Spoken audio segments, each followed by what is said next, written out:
And the thing here...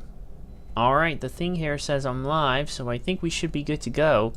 By the way, I do want to mention that most of the matches at least do have backgrounds. About 1, 2, 3, 4, 5, 6, 7.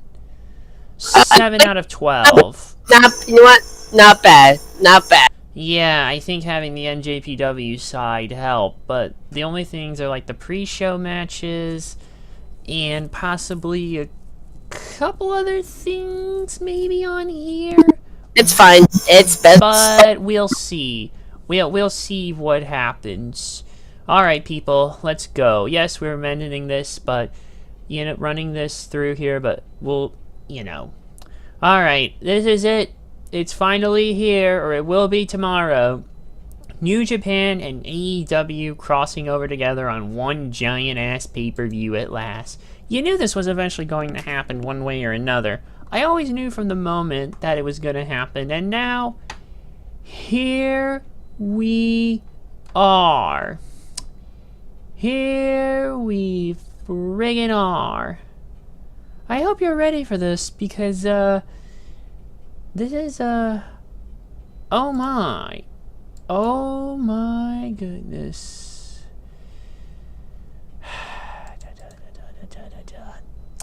This is not only a giant-ass stack show, but it's giving us some dream matches we are hoping for. Unfortunately, not everything has gone off the way it was supposed to. Let's just say I think the injury bug is striking wrestling in general. This is not just limited to AEW. This month has been fucking chaotic. You could say that again, man. Like, holy shit. Injury after injury. Even WWE couldn't escape it. Everyone is getting hurt. Oh, no. Once someone's injured, you know what they need to get back? Block! Hey, easy. We're not going to focus on him right now. Today's not that day. Today, we're going to be at least doing the best that we can with what we've got. I'm CoffeeLover239, and with me, as always, is our resident John Maxley Stan Steven. What's up, everyone? I hope everyone has a great Saturday ahead of us. But you know, it could be. We'll see. And the one time that our Orange Cassidy's personal hype man is not here, the one time is that we really need him the most here because of the upcoming match. But I promise I'll figure this out sooner rather than later. But for now, we need to focus on the task at hand. We've got about 12 matches, including 3 pre-show, which are the ones that have no background information. So, why don't we just go ahead and start this party? Starting with our first pre-show match. If it would... there we go. It's the Gun Club, which consists of... Let me pull this up. It's the Gun Club, Billy, Austin, and Colton Gunn, and Max Caster, versus Yuya Uemura, Alex Coughlin, the DKC, and Kevin Knight. And apologies in advance for butchering any Japanese names. Most I can get a handle on, some I can't. What are you gonna do? Gun Club is apparently just having these odds. This is a big ol' 8-man tag. There's actually 2. We have this and then another one that we're going to get to. There's quite a bit of crazy schmozzery, and I think that's not actually helping with this either. But this is just the pre-show, so people will probably just have this on in the background while they're gathering their food and their beers and stuff and all that good shit, you know. Bubbly? No bubbly. And not with Jericho now.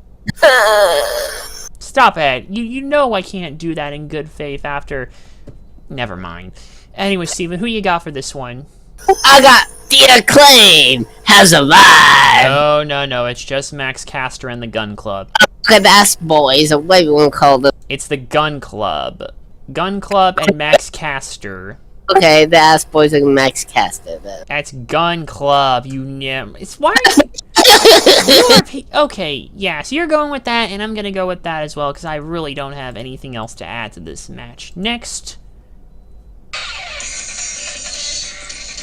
It's the Factory, QT Marshall and Aaron Solo versus Chaos. Hiroki Goto, and Yoshihashi. There's really not much else I can say about this, so who you got on this one, Steven? I got the New Japan guys winning. Chaos, then. I'm going with Chaos on this one as well. And our last match of the pre-show, it's Swerving Glory, Swerve Strickland and Keith Lee versus Suzuki Gun, El Desperado, and Yoshinobu Kanemaru. Who you got, Steven? I know they're teasing for like a Swerve and Keith Lee, like a breakup, but I think Swerve and Keith Lee are gonna win with this. I'll go ahead and go with them as well for this one. This pre-show's not gonna matter too much. It's the main card that's gonna matter. Speaking of which, here's our first match of it. Damn it. There. It's Jon Maxley versus Hiroshi Tanahashi for the interim AEW World Championship. Now, this is the first part. Let's just get into this. Okay, on the June 1st episode of Dynamite, CM Punk, the newly crowned AEW World Champion, called out his NJPW Forbidden Door opponent, Hiroshi Tanahashi. In that case, Hiroshi Tanahashi would make a surprise debut, indicating he would face Punk for the title at the Super Show. On the June 3rd episode of Rampage, Punk announced he would need surgery and would be taking time off. AEW owner Tony Khan had informed Punk he would not have to relinquish the championship, even though Jericho was saying that it was. Later that night, it was announced that a Battle Royale would take place at the start of the June 8th episode of Dynamite, with the winner facing the #1 ranked singles competitor, Jon Maxley, in the show's main event, and the winner of that match would be placed in the match to crown an interim AEW World Champion at Forbidden Door. It was then announced on AEW's social media that the winner of Tanahashi versus Hiroki Goto at NJPW's Dominion 6.12 in Osaka Hall would be the other competitor in the interim championship match at Forbidden Door. And on the June 8th episode of Dynamite, Kyle O'Reilly won the Casino Battle Royale. Stop it! Fucking stop! Why? Why do you do that? Why do you fucking do that? Stop it! I think I did. Fucking stop it, man. Why do you do that? Why? Why? What is the matter with you? Keep going, keep going. No, just answer me directly. It's funny. No, it's not funny. It's only funny to you. Okay, get some help. You get some help. Why does he keep doing this? Why? I'm sorry, people. What? For the record, Kyle was number 18 in the overall entrance order and was part of the Spades group. And he eliminated... Oh, fucking hell. Who did he eliminate? He eliminated... Wheeler Yuta. No. The first one, before Wheeler Yuta. Oh, Andrade El Idolo. So first it was him and Yuta that eliminated Andrade El Idolo, and then Yuta was eventually eliminated by Kyle. So, yeah. Now, where were we? And then he was defeated by Moxley, who advanced to Forbidden Door. And at Dominion, Tanahashi defeated Goto, which officially set up NJPW's half of the match. Even though this is not what it was originally supposed to be, don't doubt that this is still going to be a damn good match. We know what Tanahashi and Moxley are capable of, so... I expect nothing less. Who you got on this one, Steven?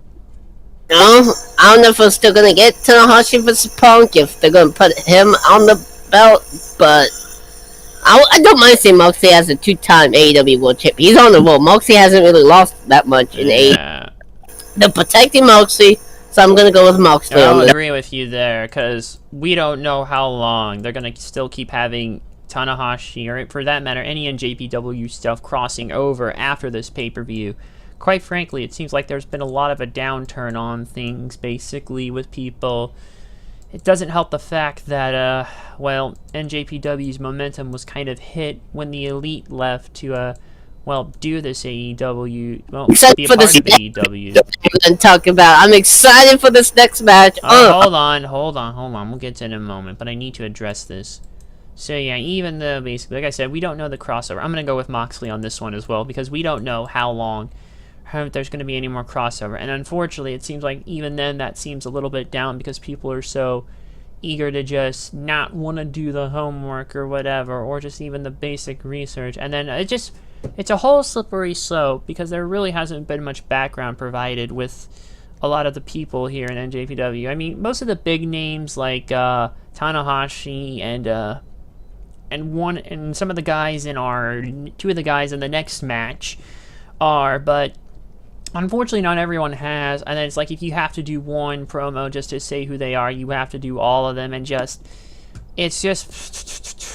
it's too much. No one knows. There's no middle ground. No one can decide. People would rather argue, and that makes me sad. But yeah, I'm going with Moxley on this one. Let's just go to the next match. Damn it. That's the second time that shit happened. Whatever. It's a big old fatal four-way for the IWGP World Heavyweight Championship. It's Jay White versus Kazuchika Okada versus Hangman Adam Page versus Adam Cole. Holy shit. 4 big old ones. Half NJPW, half AEW, one big-ass fatal four-way, and a boatload of good talent, might I add. On the June 8th edition of Dynamite, Hangman Adam Page wrestled his first match since losing the AEW World Championship to CM Punk at Double or Nothing, defeating David Finlay. After the match, Page called out Kazuchika Okada, the then IWGP World Heavyweight Champion, challenging him to a match for the title at Forbidden Door. Page was interrupted by Adam Cole, who pointed out that Okada may not be champion by Forbidden Door due to his scheduled title defense against Jay White at Dominion 6.12 in Osaka Hall. On June 12th, White defeated Okada to win the title and insulted Page after the match. Page addressed the situation on the June 15th episode of Dynamite and was once again interrupted by Cole, who also wanted to face White for the world title. White then appeared from behind Page and attacked him with a Blade Runner. White went on to explain that he would not defend his title against Page, pointing out White being 2.0 in his singles matches against Page, much to Cole's amusement. At the same time, much to Cole's dismay, White stated that he would also not defend the title against Cole either, leaving his Forbidden Door opponent to still be decided. And on the June 23rd episode of Dynamite, Cole and White once again attacked Page, but then Okada himself made his AEW debut, helping Page fend off Cole and White. It was later announced that White would defend the title in a 4-way match against Okada, Page, and Cole. Did I mention that the talent in this match was fucking stacked to oblivion? This is awesome! Okay, hey, save it for when the match actually is. Stop! Okay, that get some help. That is overused. No, you get some help first. You get some help. No, you. This is ridiculous. We're gonna be here all day. Imagine if he was here with us, but whatever. So what more can I say except, look at this. This shit speaks for itself. Cole and Page still have their issues from broiling over. And then Jay White getting involved in this madness. And then Okada still with his trouble, losing to White earlier at Dominion 6.12. I mean, holy shit. All of it's boiling into this big old Haas crazy madness. But it was some crazy-ass talent to boot. Do I even really need to say more? No, I don't think I do. Steven, tell me who you got.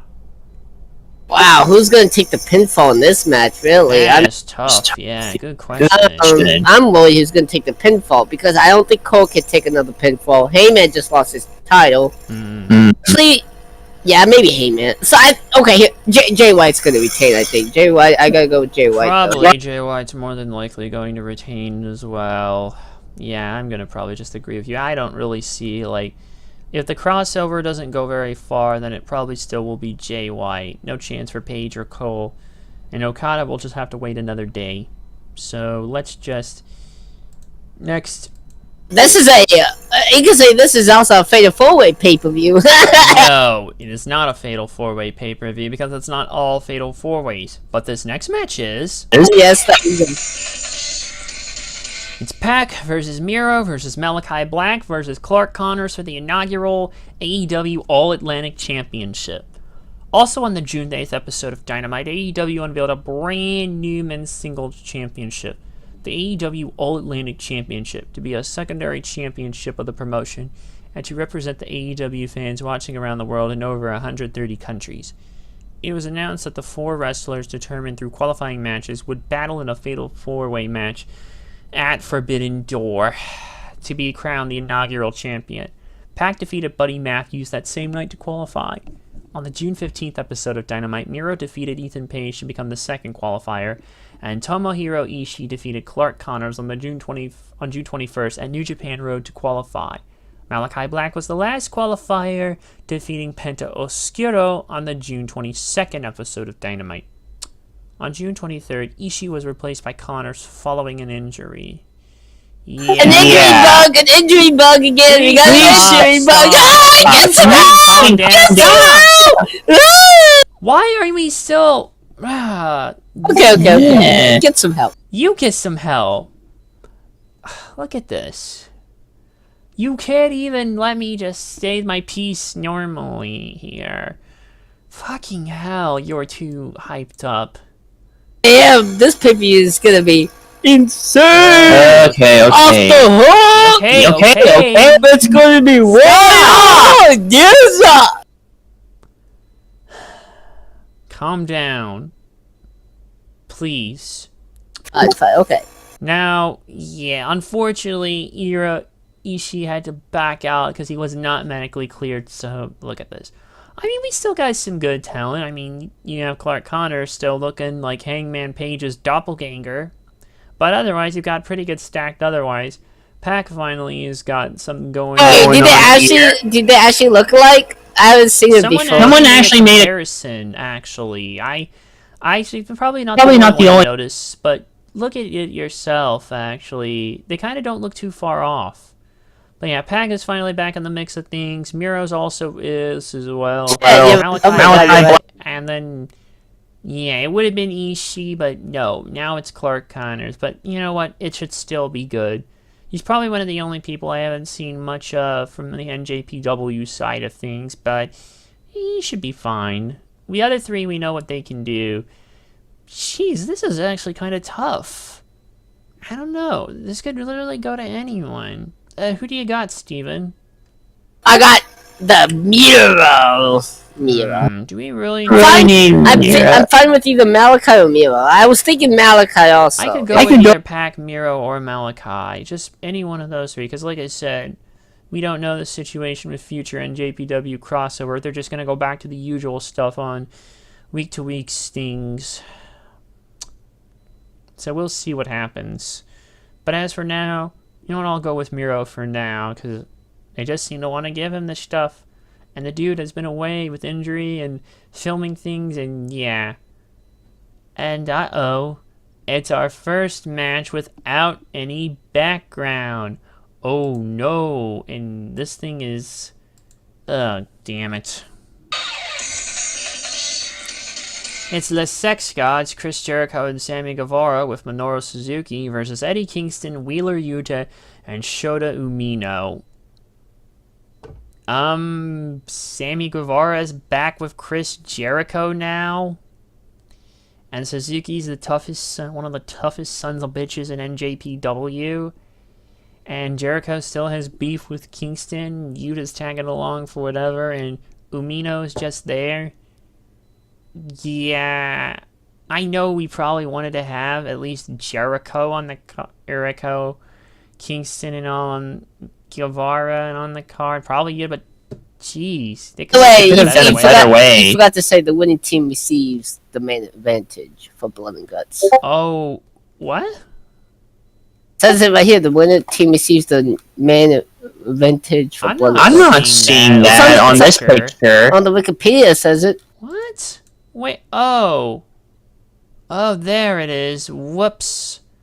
Sorry, people. This is probably not one of my more enthusiastic matches on the card here. So what are you gonna do? All right, Steven, who you got? The Sex Gods and Minoru Suzuki, because Chris Jericho's, he's a wizard. Oh God, please. No. I'm sorry. I hate that. I really do hate that. But it's so cool. Oh God, wizard. This ain't no Harry Potter. You got that right.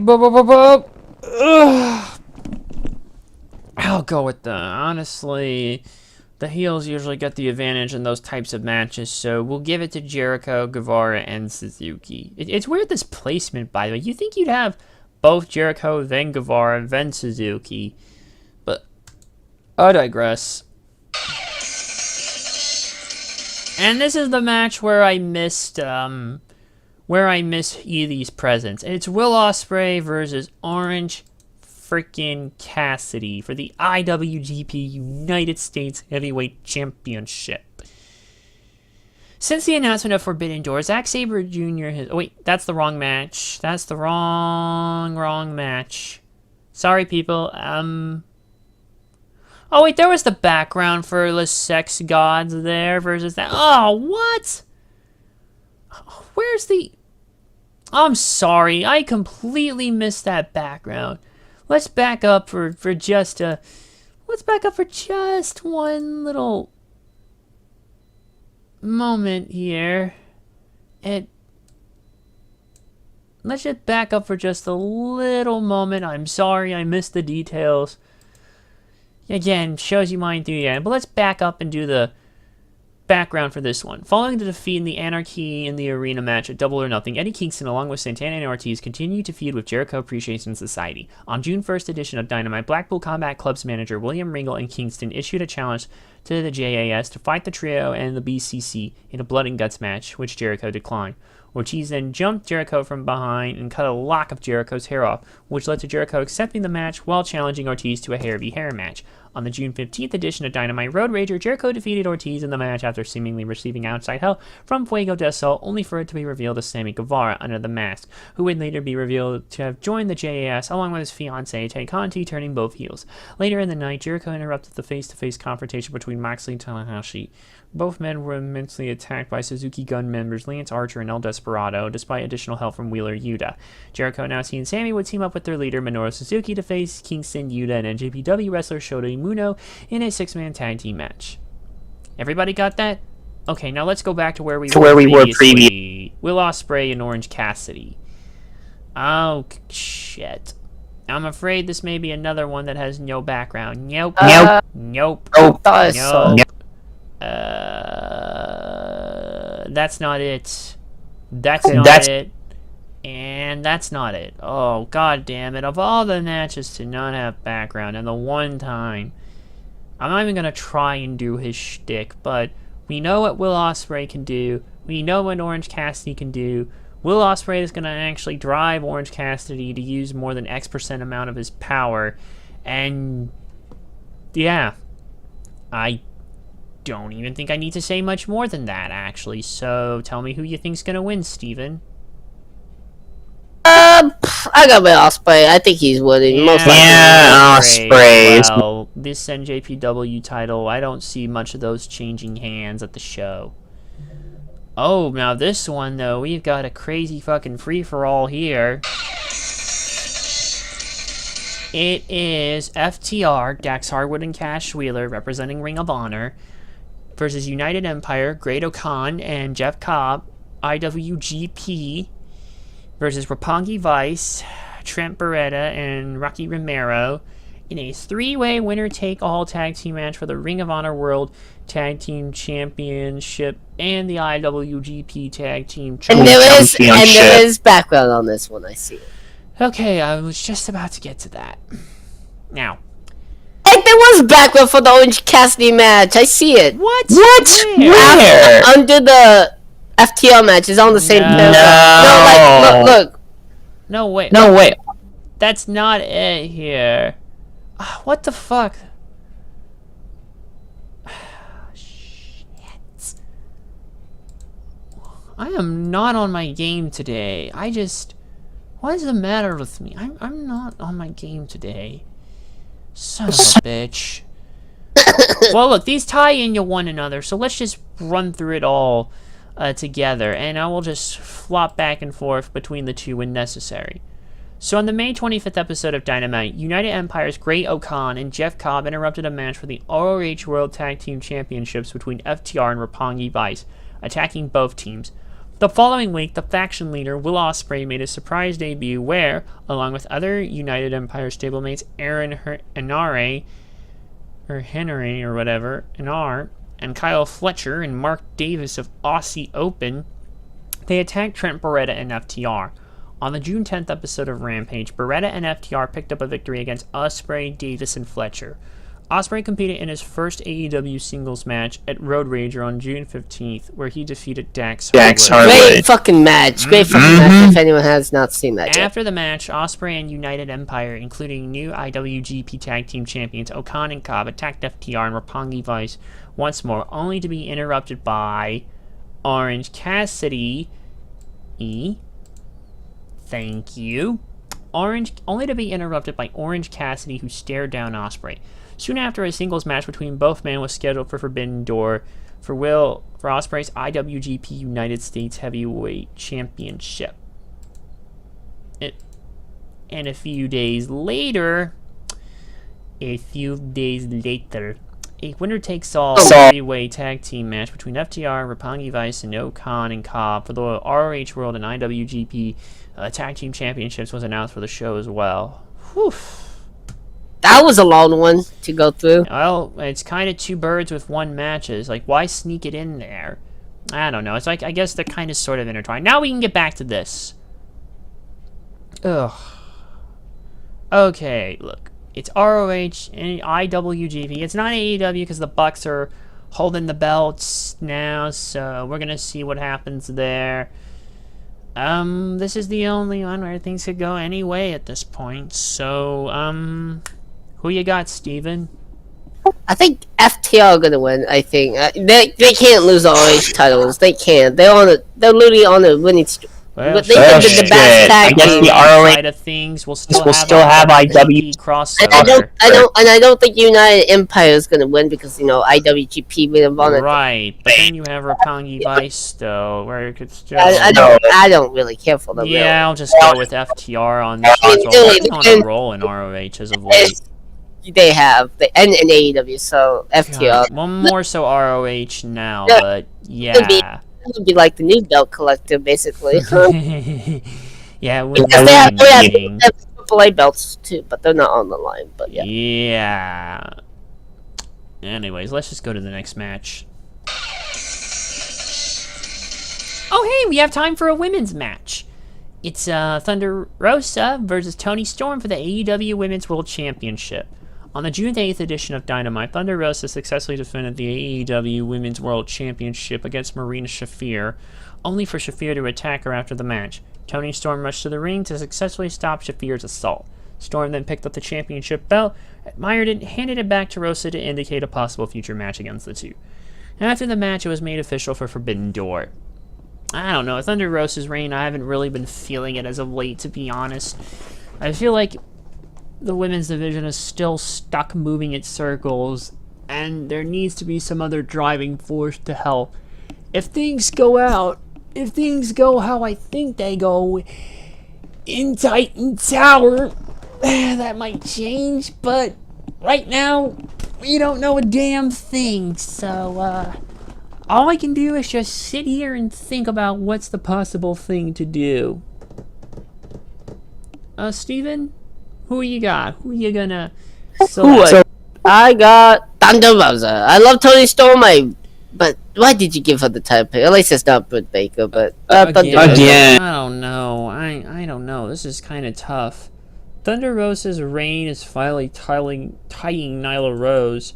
But at the same time, it's like, do you want to give her a longer reign or what? That's why I gotta say, WWE's women's division is a little bit better than AEW's. A little better, but that's not really saying much. And right now, they're dealing with their own troubles because the women's tag titles need to go, and the main shit there isn't exciting either. Well, but the matches we've seen in WWE are better. But I suppose so.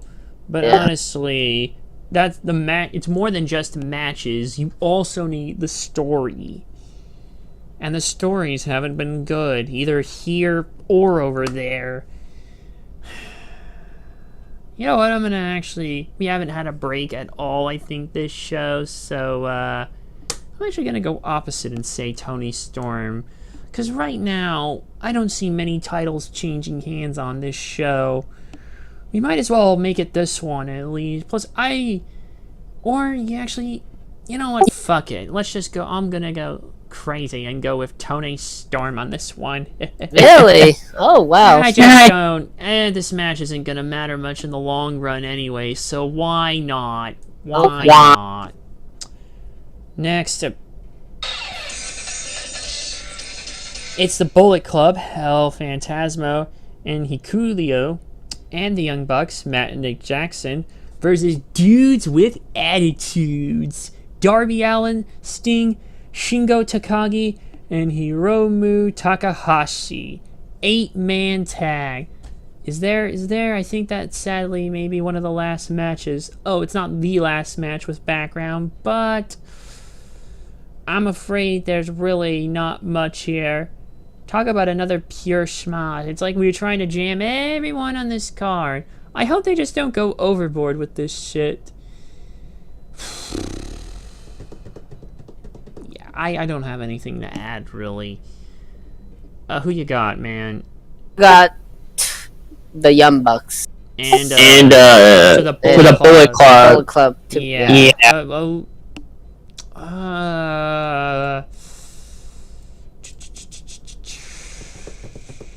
I don't know. I mean, you have both teams have half AEW and half New Japan. I'm gonna go with the Dudes with Attitudes. Another let's go crazy. And our last match, Zack Sabre Jr. versus a mystery opponent?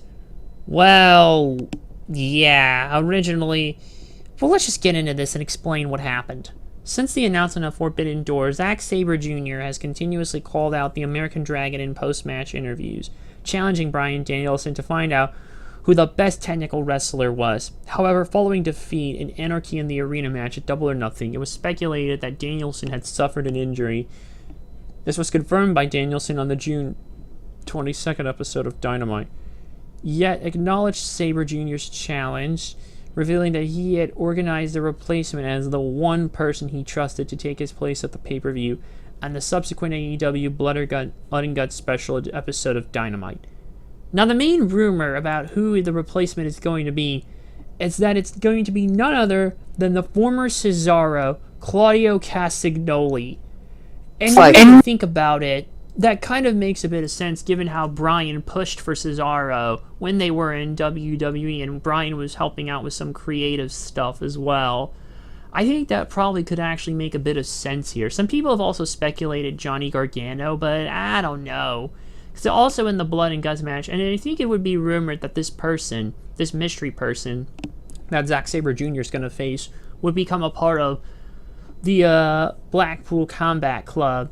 And I really don't see Gargano fitting in there. I do think between Claudio Castagnoli and Johnny Gargano, I don't think Claudio would be the better fit. Yeah, I don't think it's Gargano because he can fly. You are hyped up. If I was over here in the studio, I would kick your ass. I can kick your ass. No, I kick your ass. I'm gonna kick your ass. Oh, stop it. Stop. Get some help. You get some help first. No, you get some. We are just bickering like brothers. Oh my god. Alright. Regardless of who it is, or there may be a big ol' ass outlier, I don't fucking know. It better be fucking Castagnoli. That's the only person I see making sense, really. Alright, Steven, who do you got? I think Zack Sabre Jr. on this one. If it's going to be Claudio, then I'm going with Claudio Castagnoli. If not, then I'm going to go with Zack Sabre Jr. Yeah. And that's all I got to say about that. And there you have it. Go have fun. Go balls to the wall with this.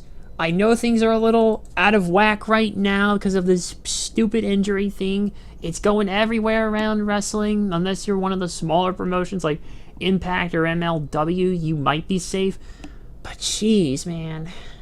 Even with the changes, I'm going to keep my expectations tampered, but I'm sure this will be a fine pay-per-view. But But we'll have to see, okay? Thanks, Steven, for being here as always, and driving me crazy. I love driving him crazy. Please it's my stop it. Get some help. Do you really have to say that every time? Yep. No, you don't. No, you want to. Yes, That's I the want. difference. Yes, I want to. Yes, you're right. I do want. Okay, let's just get away from this and just get to the next next madness. Money in the bank. Review will probably be All Out, but that date has not even been announced yet, so we're gonna see. Money in the bank. We got Money in the bank. Show me what you bank. I got the money in the bank. I got the money in the bank. Money in the bank. Money in the bank. Money in the bank. Money in the bank. I can hear myself on your end. You know that? Sorry, you love it. Shut up. Okay, Money in the Bank will be next week. Oh shit, is that gonna be another day of? It might be. Who gives a goddamn anyways? They have to downgrade the fucking pay-per-view. We'll talk about that the next week. Boo! Boo! Hey. What are you doing? I don't know. Why are you booing? I don't know. Let's just wrap this up. Okay, thank you. We'll see you next time. Have a good night, and I bid you adieu. It's not even night here. It's 12:39. I was trying to do the Kenny Omega catchphrase. He's not even gonna. Oh, sorry. Just forget about it. He's not even gonna wrestle on show. Okay, look, take care of yourselves and each other. Thanks for watching. Goodbye. And we'll see you for Money in the Bank next week. Alright, bye for now.